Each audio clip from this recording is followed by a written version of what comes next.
hoy va a ser solo consultas o vamos a ver algún ejercicio entre todos? No, si plantean algo, lo vamos viendo, ¿sí? La idea es que las dudas y las preguntas ahí surjan de ustedes, así vamos viendo a ver dónde están los problemas o dónde están los puntos flojos. Profe, yo tenía una duda de un parcial. Sí, ¿Te puedo compartir pantalla? sí, dale, para que los habilito. Listo, ya podrías.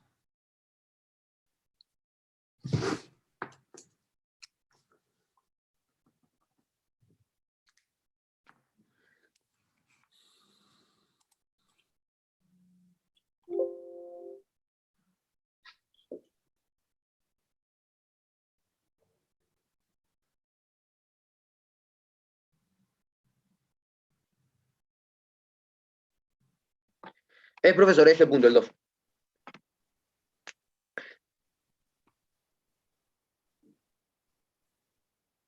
Bueno, ¿qué has planteado? Yo lo que no entiendo es por qué dice que, lo que entendí, pero en realidad no lo dice, es que dice que se tensa con una tensión inicial de 40 megapascales. Imagino que es como indican estas flechas de acá, Claro, a ver, claramente, ¿cómo haces para tensarlo? con ¿Qué- una, con una fuerza axial. Sí, pero ¿cómo generas esa fuerza? Bueno, sí, con una fuerza o un desplazamiento del vínculo, ¿sí? Im- Bien, im- Imponiendo un desplazamiento también lo podés generar, ¿sí? No importa, sea una fuerza, sea un desplazamiento, generás un axial, ¿sí? bien, Esa axial genera tensiones normales debido al esfuerzo axial de 40 megapascales. bien. Y lo que yo no entendí es esta parte de acá. Dice que cuando la temperatura aumenta de 20 grados a 33,6, la tensión desaparece. Ahí lo que está queriendo decir es que esta tensión genera un alargamiento que es igual a este cambio de temperatura. Y claro, ¿por qué? Ah, bien. Sí, porque vos lo que tenés que hacer es relajar esas tensiones y porque el aumento de la temperatura, ¿qué generaba? Alargamientos en todas las Un direcciones. alargamiento, ¿sí? Bueno, claramente el alargamiento que vos generás inicialmente para inducir los 40 megapascales tienen que desaparecer induciendo. Fíjate que cuando generás tensiones debido a un axial, ¿sí? Eh, Tenés que aplicar un alargamiento para que las deformaciones con ese material, que es un acero con 210.000 megapascales de módulo elástico, eh, al aplicar un delta de temperatura se va a alargar también, eh, relajando las tensiones que tenés, ¿sí? Ahí claramente hay un acople, ¿sí? Y el primer planteo, todas las tensiones debido al axial tienen que ser compensados con el aumento del delta L debido a la temperatura, ¿sí? Después viene un segundo punto que es un poquito más complejo, pero tiene que ver con lo mismo, ¿sí? Bien, bien, entonces nada. Era más que nada eso, era como la manera de interpretarlo porque no entendía esta parte si ese delta T respondía también a estas tensiones. Bueno, perfecto, gracias, profe. Dejo de compartir.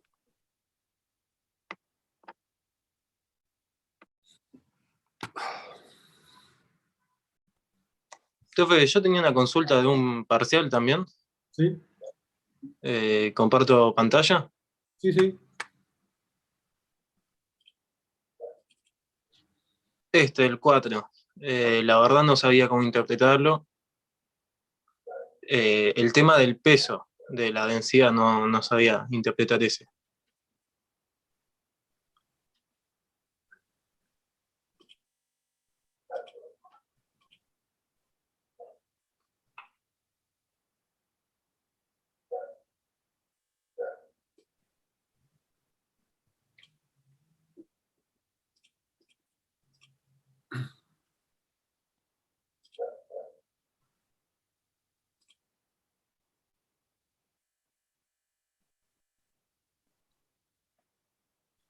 tenés un tanque esférico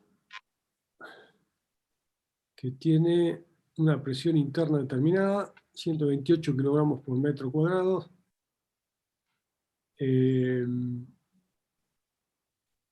Tenés el radio de la esfera, la densidad.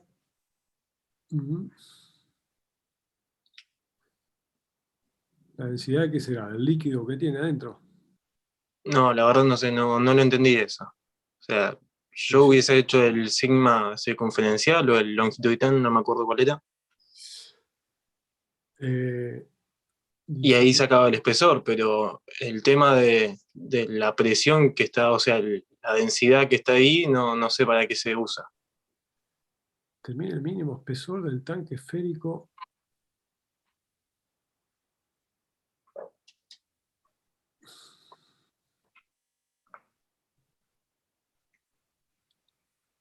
Densidad. Sí, salvo que hayan querido superponer la presión interna a un problema de solicitación debido al peso, ¿sí? El problema es cómo definir ahí el soporte. Si solo consideras la presión interna, ¿cómo dimensionarías? Y sigma C es presión por radio sobre 2 por el espesor. Ahí Ahí despejo el espesor, eso es lo que hubiese hecho, pero me sobran dos datos ahí. Superficie de la esfera y densidad, no sé para qué se usa. Bueno, pero vamos a suponer que solamente estás analizando el espesor. Ahí habría que ver porque si considerás el peso, tenés una solicitación adicional ahí donde está aplicado el soporte, ¿no?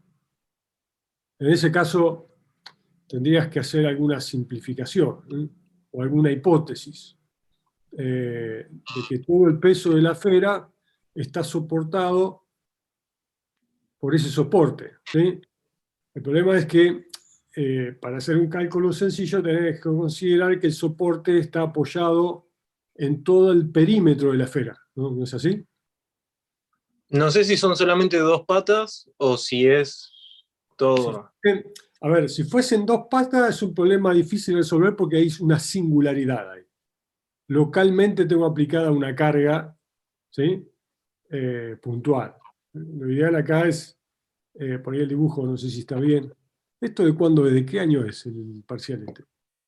Ya te digo. No dice. Es el que estaba subido en el campus. Este, si no me equivoco. Tercer parcial, mecánica del continuo.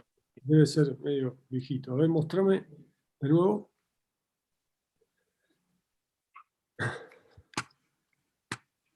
A ver que lo vemos. De hecho, se lo pregunté a Belmonte y dice también que por ahí se hicieron algunas consideraciones el día del parcial.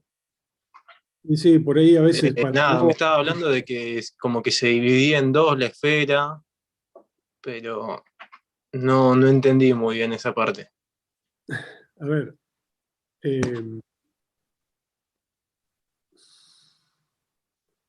Supone que, para simplificarlo, que esto está todo apoyado, ¿sí? Que hay un, acá tenés una simetría de revolución, ¿sí? Que esto es un corte que has hecho en forma diametral, ¿sí? Y que tenés simetría de revolución. El problema es que hay que ver el ángulo también y demás. Pero vamos a suponer que si fuese solo la presión interna, es fácil, bueno, porque a ver, cambio acá. ¿Sí? Las tensiones circunferenciales, si tomás un cubito acá, en cualquier punto, un cubito elemental, tomás un punto P, en cualquier punto que tomes ahí,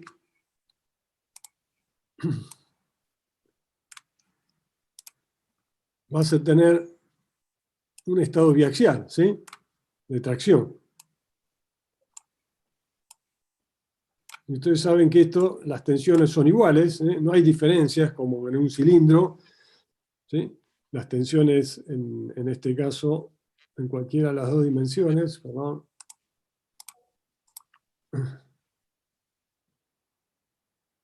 Las tensiones, si pones un XX, por ejemplo, es igual a sigma I, sigma Z es normal, este plano, tenemos X, el plano X y el plano Y, y esto era la presión.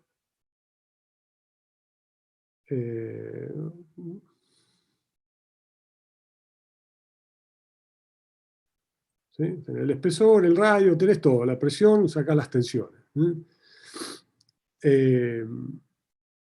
Acá vas a poder relacionar directamente una tensión, cualquiera de estas dos, con la admisible. ¿Por qué? Porque esto es un estado, vos tenés que analizar el estado tensional, cómo te queda. Si lo escribo acá. Che.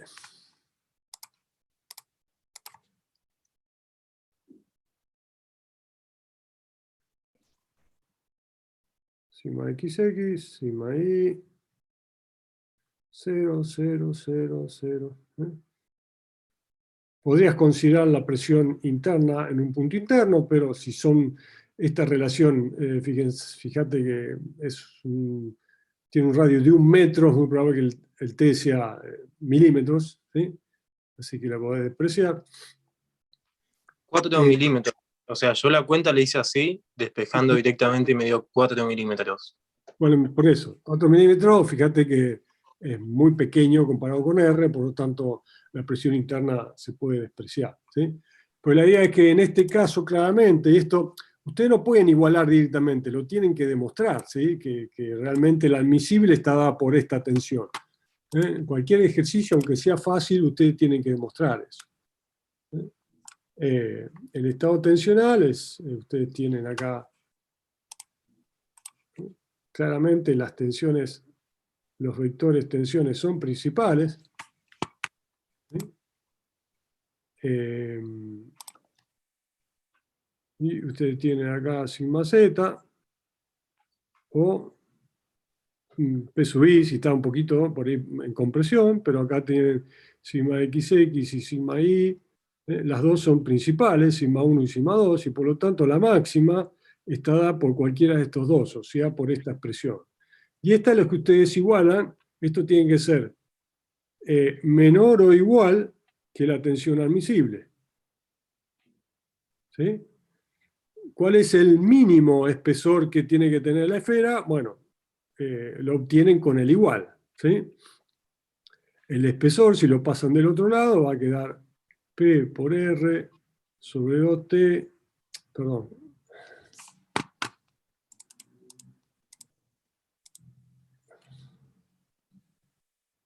P por R sobre 2 sigma admisible igual a T. Menor o igual. ¿Sí? Por lo tanto, T tiene que ser esto o mayor. Y ustedes sacan el valor, con el igual sacan el menor valor de T necesario para que las tensiones en esta esfera, con esta presión interna, ¿sí? No supere la tensión admisible. Esta tensión admisible, además, generalmente es igual a, no sé, la tensión de fluencia sobre 2, por ejemplo. Siempre hay un factor, un coeficiente de seguridad. Esto hace que yo esté a la mitad de la tensión de fluencia, o sea, al límite elástico. Pero eso va a depender también del radio. Acá hay también asociado con esto puede ser 3 o puede ser 4, de acuerdo al criterio de daño que estén analizando. Realmente, si es metal, es fluencia, pero por ahí si hay algún tipo de daño previsto en este material, por el fluido que tiene adentro, lo que sea, puede ser tensiones normales. ¿Sí? Ustedes ahora esto no lo saben, lo importante es recordar qué significado tiene la admisible, que es una tensión máxima que puede alcanzarse para que el componente pueda funcionar, ¿sí? Sobre todo a largo plazo. Bien. La limitación puede estar dada en tensiones normales o en tensiones de corte, ¿sí? Entonces, ustedes, para un estado tensional que tienen que fijarse. La tensión normal siempre la comparan con la máxima normal posible, dada por el autovalor máximo, ¿sí? Y si es de corte, por el radio del círculo máximo. En este caso, por sigma XX sobre 2. Si yo tuviese, en lugar de sigma admisible, trabajase con las tensiones de corte, es otro tema, ¿sí? Pero no se tiene en cuenta la densidad o el dato ese que te dan de 8.000 kilogramos sobre metro cuadrado. En este caso no. ¿Sí? En este caso, si yo tengo solo presión interna, no. Ahora, ¿qué pasa si considero el peso? Esto es más complicado, ¿sí? Porque en este caso, vamos a suponer que tenemos, eso era solamente por si teníamos presión. Pero si tenemos, el problema es que vos, aparte de eso, tenés que superponer localmente una fuerza. Me parece que esto es complicado, pero yo localmente tengo una fuerza. Ahora, si yo la considero en todo el perímetro aplicado, por ahí puedo hacer una simplificación y queda más sencillo, ¿sí? Pero sigue siendo una singularidad. Vamos a suponer que yo tengo acá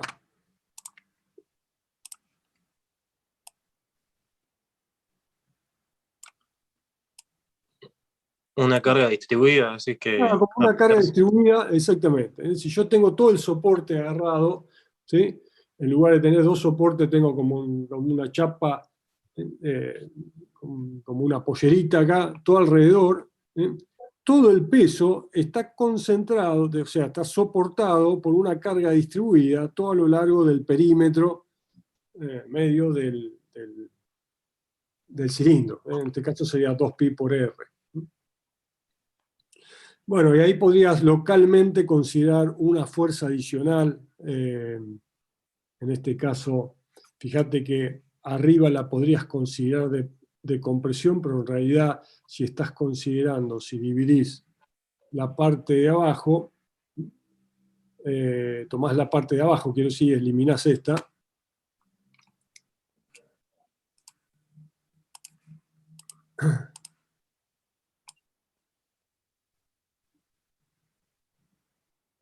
Obviamente ahí tenés las tensiones, ¿sí?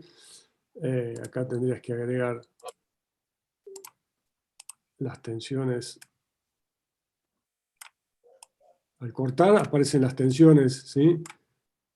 En ese sentido, las normales. ¿Sí? Entonces ahí tendrías la presión sobre la parte que me queda abajo, tenés la presión, ¿sí? Que es la que genera estas tensiones, pero a su vez tenés estas fuerzas aplicadas, que tiran hacia arriba compensando todo el peso del componente que tienes sobre el lugar, ¿sí? Estas presiones ahora son algo distintas, es un poco más complicado. Yo no me metería con ese tema. Pero en el parcial, ¿cómo se tomó? ¿Con peso o sin peso? No, eso te lo van a decir, pero en el parcial yo por lo menos no les voy a tomar algo así donde no puedan deducir exactamente qué es lo que tienen que analizar. Sí, no, me parece que acá se complica un poquito más. Insisto, el tema de las solicitaciones puntuales,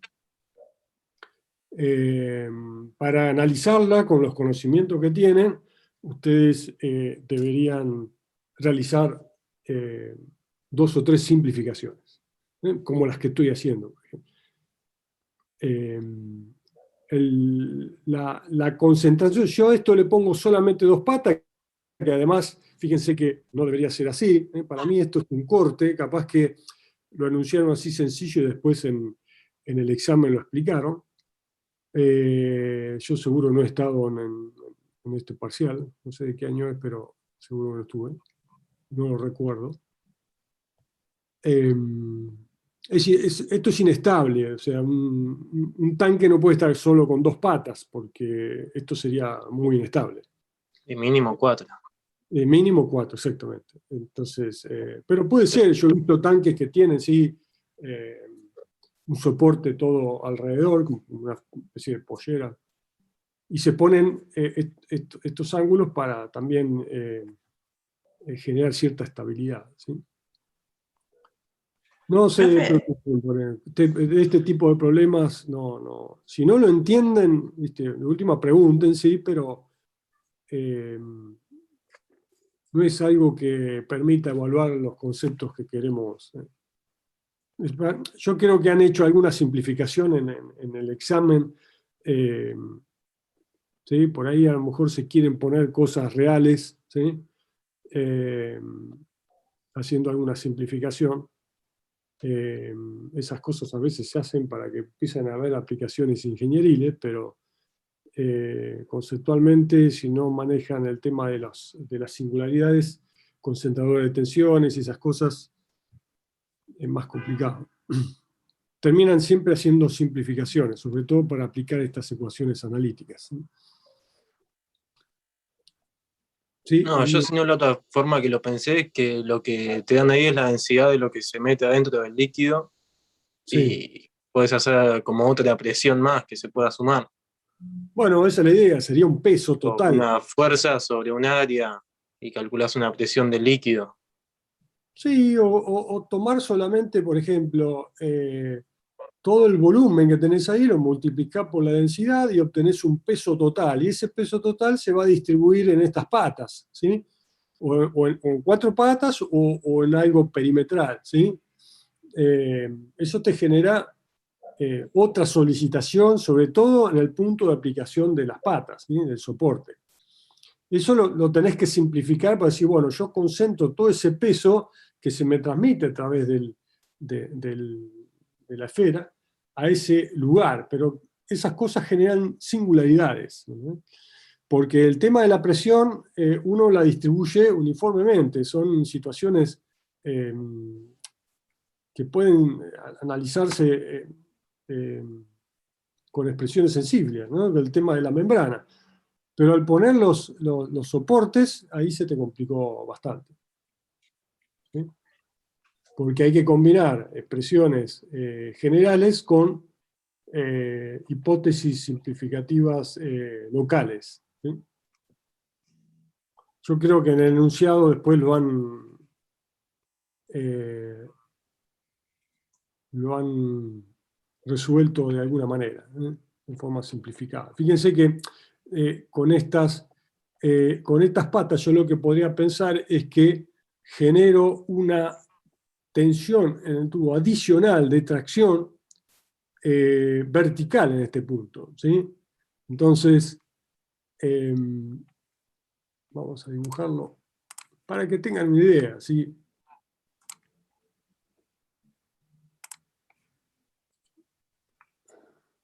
Si yo tengo, voy a ponerlo vamos a suponer que es perimetral, ¿sí? Si tomo un puntito de la parte media, ya ahora voy a tener una tensión debido a la presión, que es similar en los dos planos, circunferencial, horizontal o vertical, pero aparte voy a tener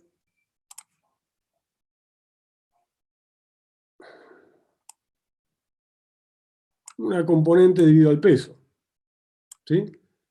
En el sentido vertical. Por lo tanto, ustedes van a tener una sigma XX acá, sigma I y sigma I va a ser mayor que sigma I XX. Y obviamente esto es mayor que 0 o P sub I. Y por lo tanto, en este caso ya, si yo hago el círculo de Moore,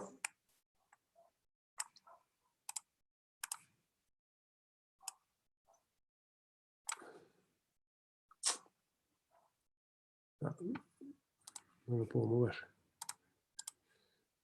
Bueno.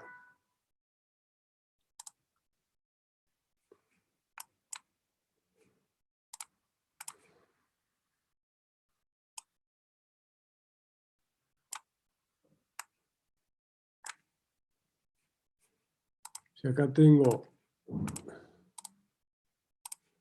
esta es sigma XX, no, sigma Y, perdón.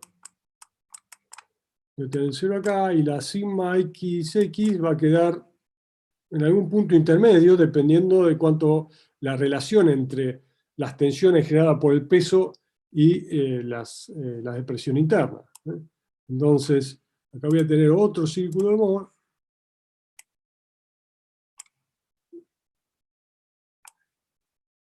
Y otro, ¿sí? Y la tensión admisible, entonces, ¿con qué tensión la voy a comparar?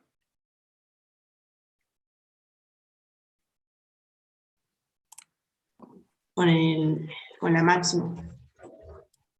Con la máxima, ¿sí? Acá, si yo voy aumentando la presión interna o variando el espesor, va a llegar un momento que llego a la tensión normal máxima, ¿sí? El hecho de superponer efectos o cargas tiene que ver con lo mismo cuando hacemos superposición de esfuerzos y hacemos superposición al armar el estado tensional, ¿sí? Acá voy a tener un sigma I generado por la presión interna y un sigma I generado por el soporte, ¿sí? Pero como son del mismo tipo, los puedo sumar algebraicamente, entonces me desfasa, estas dos ya no son iguales, como pasa en una esfera aislada, ¿sí? Pero bueno, en la práctica las esferas siempre están soportadas, entonces es una forma de por ahí acercarse un poco más a la práctica, a lo real, pero bueno, genera este tipo de inconvenientes. Profe, vos en el caso anterior, o sea, cuando lo analizábamos sin el peso, habías dicho que sigma II era igual a sigma XX por un tema de la geometría y la Laplace, ¿o no? O sea, porque asumís Claro. el mismo radio de curvatura. Claro, habíamos Que visto se- que para la esfera, Claro. la exponencial o radial, porque además Claro. es lo mismo. Fíjate que podés tomar Sí, para los dos lados va a ser lo mismo. podés cortar la esfera por donde quieras y va a ser lo mismo, ¿sí? Es una cuestión de simetría de revolución. Claro, genial.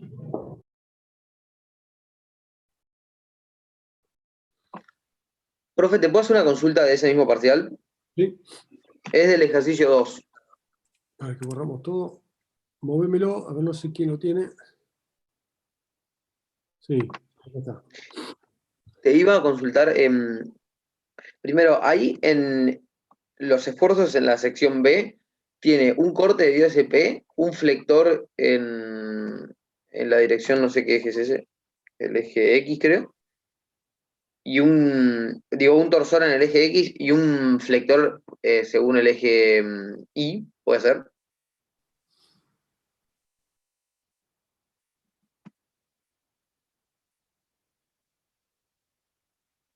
Tenés un torsor y un flector. Sí. Y un corte. Y un corte, claro, claramente. Bien. Y después cuando dice la tensión máxima de corte en un punto de la sección B, digo porque ahí no hay respuestas, pero ¿no te deberían dar también cuál es el radio de esa viga? O sea, el radio de la sección, no el radio de... Claro, pero imagino que ese es el radio de, por así decirlo, de la viga semicircular, pero no de la sección. Si querés cuantificar, sí. Ah, bueno, está bien. Porque no sé cómo son, como no sé cómo son las respuestas, no sé si estaba en función del radio. Sí, pero a veces las respuestas pueden ser en función exactamente del radio, ¿sí? Ah, Recuerden que si no tienen el dato, ustedes tienen que expresar las tensiones en función de las dimensiones genéricas, ¿sí? R, H, B, lo que tengan. bien, bien, perfecto. Sí, era esa mi duda más que nada, a ver si Y el como no tema estaban de las respuestas, tenía que expresarlo. las vigas curvas lo que hace es que continuamente las componentes de flexión y corte, de flexión, torsor, se van intercambiando. Eh, es un problema, por ahí aparece la complejidad de la geometría. Aparecen senos y cosenos que definen la variación de los momentos, flectores y torsores, ¿sí? Bien, perfecto. Bueno, gracias, profe. Bueno, Profe, ahí para los momentos, ponele, el torsor va a ser justamente esa P por el radio que se mueve en la sección B, ¿o no? sí. Bien, ¿y el flector también es justamente P por ese radio o se toma como con ángulo? Que era algo que estabas diciendo recién. A ver, si ustedes quieren obtener la distribución de esfuerzos a lo largo de toda la viga, en una Claro. sección determinada van directamente ahí y pueden calcular, ¿sí? Si esta es la sección que quieren calcular, ¿cuáles son los esfuerzos ahí? Bueno, trasladan P a esa sección, ¿sí? Por un lado, el flector va a ser P por esta distancia, ¿sí? Y el torsor va a ser P por esta distancia. ¿Sí? Ahora, si ustedes quieren calcular Claro. los esfuerzos en cada sección, van a tener que ir utilizando, ¿sí? El ángulo y por Pitágoras o como mejor les resulte, ¿sí? Ahí van a tener con el seno y el coseno. Uno va a estar dado por el seno y el otro por el coseno. Claro, está bien, pero las dos se mueven, digamos, el radio por un tema de que como es un círculo, justamente lo que se mueva una y otra, o sea, en ambos sentidos va a ser lo mismo. Por eso es que los momentos son iguales. Claro, porque en realidad Claro. los dos van a estar dados por el mismo círculo, porque arrancan de cero, ¿sí? Y están dados por el seno, ¿sí? Para tita 0, el esfuerzo flector y torsor es 0, y les va a dar para tita 90 grados máximo, ¿sí? Después va a volver Claro. a ir cayendo, ¿sí? El torsor, pero el flector sigue aumentando, ¿sí? Con Bien. una función trigonométrica. Finalmente, Claro. en el empotramiento tenés el torsor por el diámetro, el P por el diámetro del torsor y 0 flector. Son por ahí variaciones Claro, está no bien, está bien. lineales, pero es lo mismo, porque lo único que tienen que calcular ustedes es qué esfuerzos se generan al trasladar la fuerza a esa sección, ¿sí? Es el mismo concepto. Ahora tienen funciones trigonométricas que van definiendo la variación. No es solo lineal como antes, que era en función de X, ahora va a depender de un ángulo. Y el radio, que va a ser una constante, ¿sí? Profe, una pregunta. En la sección B también tenés torsor, ¿no? ¿Sí? Flector Bien. y torsor. Corte, flector y torsor. Profe, le hago una consulta, pero del 3. ¿Sí? O sea, yo entiendo que pues, las dos fuerzas F se va a desplazar en I positivo, pero por la fuerza P como que va a girar para abajo. Y va a ser un poco que se desplace hacia I, pero negativo. ¿Eso hay que tenerlo en cuenta también o no? ¿O solamente se tiene en cuenta el desplazamiento por F? Bueno, eso ya a esta altura ya lo deberían resolver ustedes, ¿sí? Si estás analizando cómo se deforma el tramo de la viga, este que está acá, este tramo de la viga, ¿sí? ¿Cómo se deforma eso? Y por F va a desplazarse hacia I positivo. Sí, vas a tener un desplazamiento en I dado solamente por el axial, Sí. ¿sí? Bueno, ¿y Y qué otro por P desplazamiento iba a generar? va a bajar, va a curvarse y bajar. Sí, y por P va a haber un desplazamiento en I por el Sí, flector. ¿Va a haber un desplazamiento en I por el flector?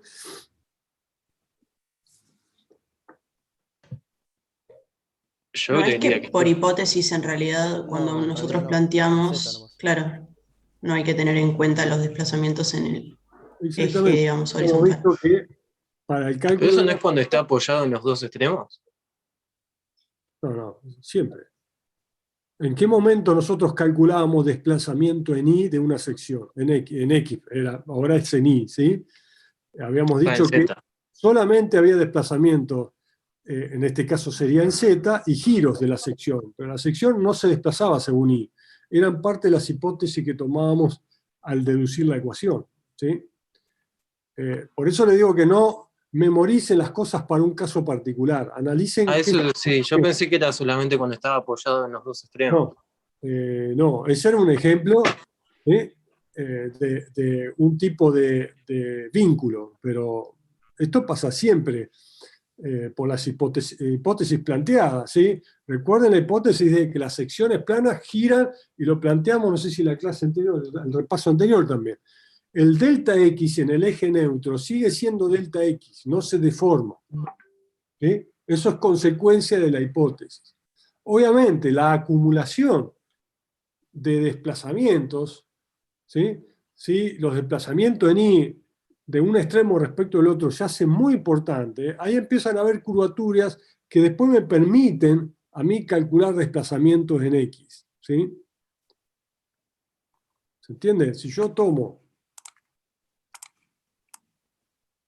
una recta de este tipo y después obtengo que esto se curva de esta forma, y se curva mucho porque la vía es muy larga, ¿sí? Pero eso hay que demostrarlo, hay que cuantificarlo. Si yo tengo que acá tengo una viga de 10 metros y esto se me desplaza, no sé, 2 metros, yo no voy a poder despreciar esto que está acá. En la práctica estoy hablando, ¿sí?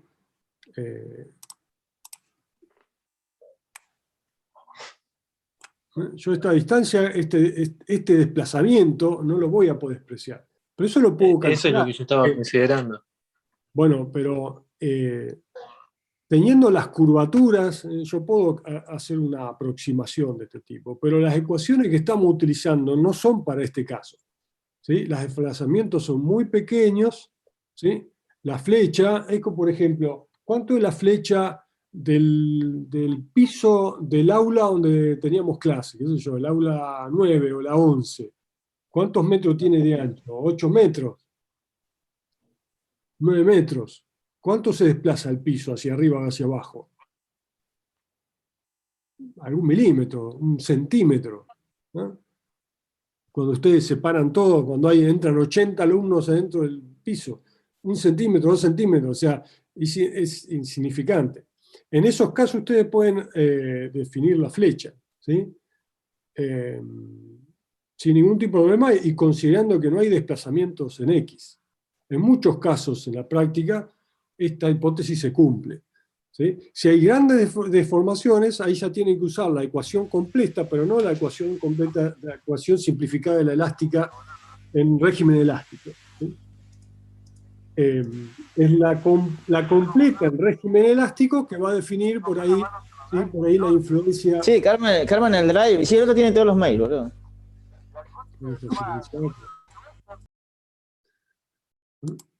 En todos los problemas que trabajemos en este curso, vamos a suponer la hipótesis de que no hay desplazamientos en X, ¿sí?